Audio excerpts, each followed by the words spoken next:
Oke, baik, Dr. Aldi, untuk pertanyaan pertama, sebenarnya kalau kondisi ibu hamil itu kondisi fisiknya itu seperti apa sih?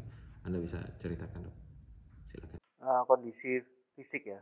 Jadi kondisi fisik pada ibu hamil itu memang kita ketahui kehamilan itu menyebabkan perubahan ya pada kondisi tubuhnya. Tentu saja karena adanya bayi dia membutuhkan suplai nutrisi yang lebih banyak. Jadi tentu saja ini akan mempengaruhi kondisi badannya biasanya terutama pada trimester awal dia ada gangguan seperti mual, muntah sehingga masukan makan itu jadi berkurang sehingga mereka menjadi lebih lemas ya gitu ya selama kehamilan. Tapi tergantung nanti dia bagaimana suplai nutrisi kepada ibunya.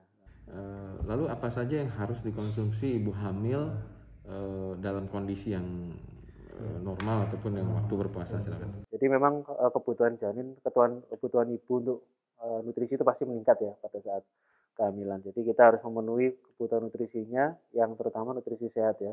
Jadi mulai dari kalsium ya, makanan-makanan yang tinggi kalsium itu perlu diberikan ya.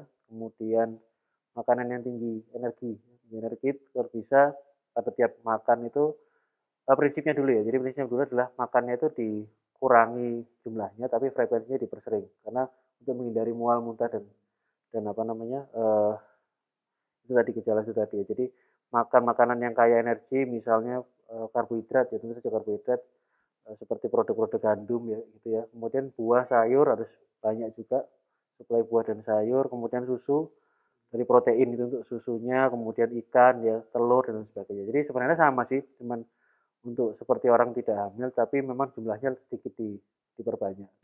Lalu apakah diperbolehkan ibu hamil itu meminum suplemen, Dok? Suplemen ya, jadi suplemen memang dianjurkan eh, bukan suplemen sebenarnya vitamin ya. Jadi tambahan multivitamin itu penting. Kenapa? Karena seringkali dari diet saja tidak bisa mencukupi kebutuhan nutrisi untuk ibu hamil. Jadi makanya selama kehamilan itu perlu kita tambahkan suplemen, multivitamin, kemudian juga zat besi ya mas untuk menghindari anemia, suplemen kalsium dan vitamin-vitamin yang lain itu penting. Karena biasanya dari diet saja itu masih tidak bisa cukup untuk kebutuhannya nutrisi mereka.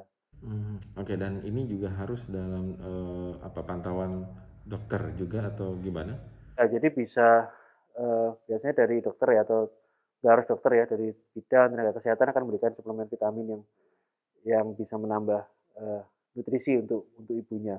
Selain itu bisa juga ibu dengan meminum susu ya susu hamil itu juga sudah banyak tambahan-tambahan nutrisi di sana itu bisa sebagai tambahan untuk ibu. Nah, dalam kondisi berpuasa, eh, Anda bisa jelaskan juga kondisi di mana ibu hamil boleh berpuasa atau kondisi ibu hamil yang tidak boleh berpuasa seperti apa? Silakan. Betul, terima kasih mas. Jadi memang kita ketahui ya saat ini kita akan masuk bulan Ramadan nih. Kita harus ibu-ibu hamil mungkin ada sebagian yang ingin berpuasa ya. Jadi memang berpuasa pada ibu hamil itu kita harus lihat kita tahu bahwa orang hamil itu kebutuhan nutrisinya tadi meningkat ya. Kebutuhan nutrisi untuk janin juga juga meningkat. Jadi itu harus menjadi pertimbangan karena dengan puasa akan mengurangi masukan dari nutrisi dan cairan. Tapi sampai sejauh ini kalau kita lihat penelitian-penelitian yang ada itu memang sebenarnya tidak ada pengaruh buruk pada janin ya.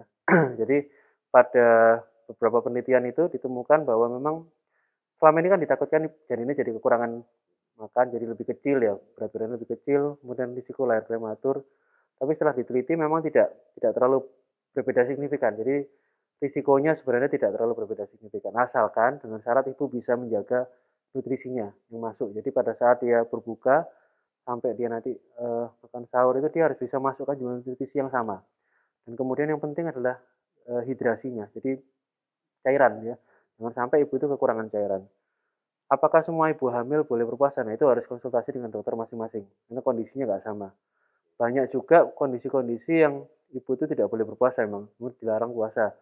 Misalnya ada suatu masalah pada kehamilan ya. Misalnya ibunya dengan anemia ya, kekurangan darah, kekurangan zat besi misalnya. Kemudian ibunya atau janinnya ada masalah. Misalnya janinnya kecil atau janinnya nggak tumbuh atau ibu ada penyakit seperti diabetes ya itu benar-benar harus hati-hati sekali.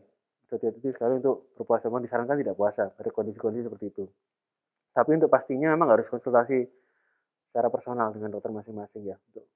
Tapi secara general kalau ibunya sehat, bayinya sehat itu boleh berpuasa, tidak mengganggu. Karena di Indonesia itu kan lama berpuasanya tidak terlalu ekstrim ya. Nah, kalau di luar negeri harus memperhitungkan. Misalnya musim panas itu kan bisa sampai 18 jam, 20 jam lah, itu bisa berbahaya untuk ibu hamil. Apa yang sebaiknya dikonsumsi dok? Kalau makanan dan minuman itu apa yang harus dikonsumsi? Benar-benar. Jadi sebenarnya hampir sama sih mas, cuman ya sama seperti anjuran kita untuk orang yang puasa biasa. Jadi makanannya sih lebih banyak kalau bisa kurangi yang manis ya, kurangi glukosa. Jadi kalau ketika makan sahur itu kurangin manis-manis karena dia cepat diserap, cepat habis, sehingga nanti malah akan lapar ya, akan kekurangan itu. Makanlah yang karbohidrat yang apa namanya lambat dicerna. Jadi karbohidrat lambat dicerna itu seperti gandum, jadi produk-produk gandum, pasta kayak gitu itu dia lebih lambat dicerna sehingga dia bisa bisa bertahan sampai agak agak apa agak lama ya. Kemudian pastikan minumnya, pastikan minum itu tetap 1,5 sampai 2 liter minimal dalam waktu puasa. Jadi 8 gelas itu harus tetap dipertahankan. Jadi caranya diatur ya, mungkin bisa pada saat buka itu 1 gelas, nanti setelah sholat 1 gelas, diatur lah. Diatur sampai lama itu harus 8 gelas pokoknya. Kemudian proteinnya juga ya harus tetap dipertahankan. Berarti daging-dagingan itu juga wajib. Daging-dagingan wajib, telur, daging-dagingan, ikan gitu harus. Dampak kalau si ibu memaksakan puasa bisa prematur juga dok ya? Nah itu ada beberapa penelitian yang menunjukkan kalau ibunya kondisinya nggak baik ya, dia bisa lahir prematur atau bayinya kecil, jadi bayinya nggak tumbuh. Jadi berat badannya itu setelah sebulan itu dia tetap berat badannya, harusnya kan terus naik ya. Nah ini bisa berbahaya, ada 2 risiko yang berbahaya, sama lahirnya prematur. Ada satu penelitian yang menunjukkan kalau berpuasa di trimester kedua ya, antara 6 sampai 7 bulan itu kalau berpuasa di situ katanya paling rawan. Tapi ini tadi masih kontroversi mas, masih banyak penelitian itu saling bertolak belakang. Tapi ada salah satu penelitian yang menyebutkan kalau di trimester 2 itu risikonya prematurnya tinggi gitu. Oke. Nah dok, kaitannya sekarang dengan kondisi sekarang. Kondisi sekarang ya pandemi ini kan juga mewabah, apalagi Surabaya sendiri kan termasuk juga zona merah. Apa yang harus disikapi oleh ibu hamil ini sendiri dok? Terima kasih. Jadi kita sesuai dengan anjuran pemerintah ya, pemerintah bahwa memang ibu hamil ini juga populasi yang rawan sebenarnya, rawan untuk terinfeksi ya, karena orang hamil itu cenderung memang kekebalan tubuhnya menjadi lebih menurun ya. Jadi tetap sesuai anjuran pemerintah, nomor 1 stay at home ya mas. Stay at home, ibu hamil yang tidak bekerja di rumah aja, jangan keluar-keluar. Kalau yang dia bekerja di kantor ya diupayakan apa bisa ngomong ke atasan, apa bisa work from home ya. Diupayakan tetap stay at home, kemudian selalu pakai masker ke keluar rumah. Pakai masker kemanapun, kemudian sering cuci tangan. Nyentuh barang apapun itu harus cuci tangan setelah itu, apalagi dari luar ya. Kemudian hindari kontak dengan orang-orang yang bergejala ya, orang-orang yang demam, orang-orang yang batuk, sesak nafas, hindari kontak, dan juga hindari kerumunan. Jadi tadi stay at home lah yang paling penting ya. Kemudian apalagi ya, jaraknya kalau misalnya terpaksa berinteraksi dengan orang, kan ibu-ibu kan kadang harus beli makanan dengan tukang sayur, jaraknya kalau bisa lebih dari 2 meter, jadi ngomongnya jarak jauh, jangan dekat-dekat itu. Oke, ya kita nggak ini ya, nggak. Tapi dampak negatif resiko terburuk pasti ada. Artinya kalau ketika ibu hamil ini terpapar oleh positif COVID-19, apa yang harus dilakukan? Ya, maka kita lihat dulu. Jadi COVID itu kan tidak semuanya jadi memburuk ya. Kalau dari statistik sih sekitar 5% yang jadi memburuk, jadi penyakit berat ya. Kalau misalnya gejalanya ringan, ibu bisa melakukan isolasi mandiri di rumah. Isolasi mandiri di rumah ya dalam arti tidak kontak dengan anggota keluarga lain. Jadi, minimal mungkin kontak dengan anggota keluarga lain ya. Kemudian nanti terapinya bisa terapi suportif. Jadi nanti mungkin bisa koordinasi dengan konsultasi dengan dokter secara online ya. Jadi terapinya COVID ini kan belum ada obatnya. Jadi dia misalnya panas jadi kasih obat belum panas, dan batuk obat batuk seperti itu. Itu bisa isolasi mandiri. Kalau misalnya gejalanya makin memberat ya harus ke rumah sakit, dilakukan perawatan di rumah sakit. Oke. Ini juga berpengaruh juga kepada janin.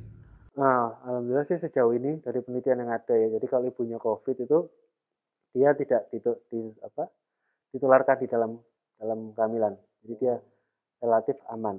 Cuman risikonya setelah lahir. Setelah lahir kalau dia kontak dengan ibunya itu yang berisiko tertular bayinya. Berarti harus langsung di. Ya amannya sih dipisah. Jadi amannya dipisah. Jadi bayinya juga dianggap sebagai bayi yang berisiko positif. Jadi dia dipisah dulu dengan ibunya. ASI-nya diperah aja. Kalau ASI-nya aman, ASI-nya tidak ada virus di dalam ASI. Jadi tetap boleh ASI tapi diperah aja diberikan kepada bayinya sampai selama 14 hari ya. Sampai ibunya sembuh lah kalau bisa ya.